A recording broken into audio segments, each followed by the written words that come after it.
नमस्कार दोस्तों, मंजूषा virtual classes में आपका स्वागत है। डेली करंट अफेयर्स की सीरीज को हमने 4 भागों में बांटा हुआ है। पहले भाग में हम राष्ट्रीय, अंतर्राष्ट्रीय तथा राजस्थान के समसामयिक मुद्दों पर चर्चा करते हैं। दूसरे भाग में हम विशेष परियोजना के बारे में बात करते हैं और तीसरे भाग में हमने विशेष चर्चा के रूप में जो हाल ही में चर्चा में रहा है विषय, उसके बारे में चर्चा करते हैं। और चौथे भाग में हम आपको एक सवाल देते हैं। वो सवाल क्या होगा, उसको आपको इस चित्र के रूप में पहचाना जा सकता है कि सवाल क्या होगा। This is about me. My name is Parvesh Tanuria. So let's start 28 अप्रैल 2020 करंट अफेयर्स। कोविड-19 के रोगियों की सेवा के लिए कार्मी बोट किस राज्य के द्वारा लॉन्च किया गया? यह एक रोबोट है, इसे केरल सरकार के द्वारा लॉन्च किया गया है। इसके द्वारा रोगियों को दवाइयां, भोजन इत्यादि बिना ह्यूमन कांटेक्ट के पहुंचाया जा सकेगी। रिजर्व बैंक ऑफ इंडिया के द्वारा म्यूचुअल फंड कंपनियों को कितने राहत पैकेज देने की घोषणा की गई है? तो यह घोषणा की गई 50,000 करोड़ रुपए की। म्यूचुअल फंड कंपनीज की लिक्विडिटी समस्या को देखते हुए सरकार द्वारा यह फैसला लिया गया है। इसी लिक्विडिटी की समस्या के चलते फ्रैंकलिन टेम्पल्टन नामक म्यूचुअल फंड कंपनी ने भारत में अपने 6 डेट म्यूचुअल फंड को बंद कर दिया था। हाल ही में किसने विकासशील देशों के 1 ट्रिलियन से अधिक ऋण को रद्द करने की घोषणा की है? तो ये घोषणा की है अंकटाड ने। अंकटाड का हेडक्वार्टर जिनेवा, स्विट्जरलैंड में, और इसकी स्थापना हुई थी 1964 में। WIPO world intellectual property organisation का हेडक्वार्टर भी जिनेवा, स्विट्जरलैंड में है। दवाओं की होम डिलीवरी के लिए किस राज्य ने धन्वंतरी योजना शुरू की है? तो ये योजना शुरू की है आसाम की सरकार ने। आसाम में मानस नेशनल पार्क भी है, कांजीरंगा नेशनल पार्क भी, और आसाम में कामाख्या देवी का मंदिर भी एक फेमस मंदिर है। हाल ही में किस देश ने सजाए मौत न देने की घोषणा की है? तो यह घोषणा की है सऊदी अरब सरकार के द्वारा।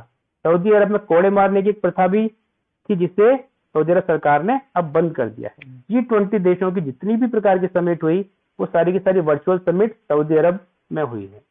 हाल ही में फेसबुक ने ग्रुप वीडियो चैट के लिए एक नया फीचर लॉन्च किया है। इसका नाम है मैसेंजर रूम। इसके द्वारा वीडियो चैट की जा सकती है। फेसबुक ने एक वर्चुअल करेंसी भी लॉन्च की थी। वो वर्चुअल करेंसी का नाम था लिब्रा। फेसबुक ने रिलायंस के साथ मिलकर एक समझौता किया है, इसके तहत वे एक सुपर एप्लीकेशन का निर्माण करेंगे। और फेसबुक ने रिलायंस में 9.9% की हिस्सेदारी भी खरीदी है। किसी राज्य की सरकार ने महिलाओं के लिए जीवन शक्ति योजना शुरू की है? तो यह योजना शुरू की है मध्य प्रदेश सरकार के द्वारा। मध्य प्रदेश में बांधवगढ़ नेशनल पार्क भी है और कान्हा नेशनल पार्क भी है। फॉरेस्ट रिसर्च इंस्टीट्यूट की रिपोर्ट के अनुसार सबसे ज्यादा forest cover area Madhya Pradesh में, और सबसे ज्यादा आदिवासी कहां पर है? मध्य प्रदेश में। हाल ही में किस राज्य सरकार ने Covid pharma mobile app launch की है? तो ये एप्लीकेशन लॉन्च की आंध्र प्रदेश सरकार ने। किसी व्यक्ति को यदि खांसी, जुकाम, बुखार इत्यादि कोरोना के जैसे लक्षण है, तो इस एप्लीकेशन के द्वारा उसके ऊपर नजर रखी जा सकेगी। आंध्र प्रदेश की 3 राजधानियां हैं, एक है अमरावती, एक है विशाखापट्टनम और तीसरी है कुर्नूल। और आंध्र प्रदेश के मुख्यमंत्री है जगनमोहन रेड्डी। हाल ही में किसने कोविड-19 के अनुसंधान के लिए विलोकना नामक सर्च इंजन विकसित किया है? ये विकसित किया है IITM केरल ने, Indian institute of technology and management. इस प्रकार हम गूगल पर सर्च कर सकते हैं, गूगल भी एक प्रकार का सर्च इंजन है। इसी प्रकार विलोकना के ऊपर हम कोरोना से संबंधित जानकारियां सर्च कर सकते हैं। पूर्व महिला कप्तान सना मीर ने अंतरराष्ट्रीय क्रिकेट से संन्यास ले लिया। ये किस देश की थी? ये थी पाकिस्तान की। इन्होंने कुल 226 इंटरनेशनल मैच खेले थे। हाल ही में किस राज्य सरकार ने जरूरतमंदों की मदद के लिए help me mobile app launch किए? तो ये ऐप लॉन्च किए हरियाणा सरकार ने। सिपरी के अनुसार विश्व में सर्वाधिक सैन्य खर्च करने वाला देश है अमेरिका। अमेरिका का रक्षा बजट जो है, इस बार अमेरिका ने जो पैसा खर्च किया है सैन्य उपकरणों के ऊपर, वो था $732 मिलियन। और भारत ने जो पैसा खर्च किया था वो था $71.1 बिलियन। तो भारत पहली 3rd पोजीशन पर है सैन्य खर्च में, अमेरिका पहले पोजीशन पर और चीन 2nd पोजीशन में। भारत का कुल सैन्य खर्च पहले के मुकाबले 6.8% और विश्व का 3.6% बढ़ा है। कर्ज में डूब रहे रिलायंस कैपिटल की 6.43% हिस्सेदारी किसने खरीदी है? तो यह हिस्सेदारी खरीदी है HDFC ने।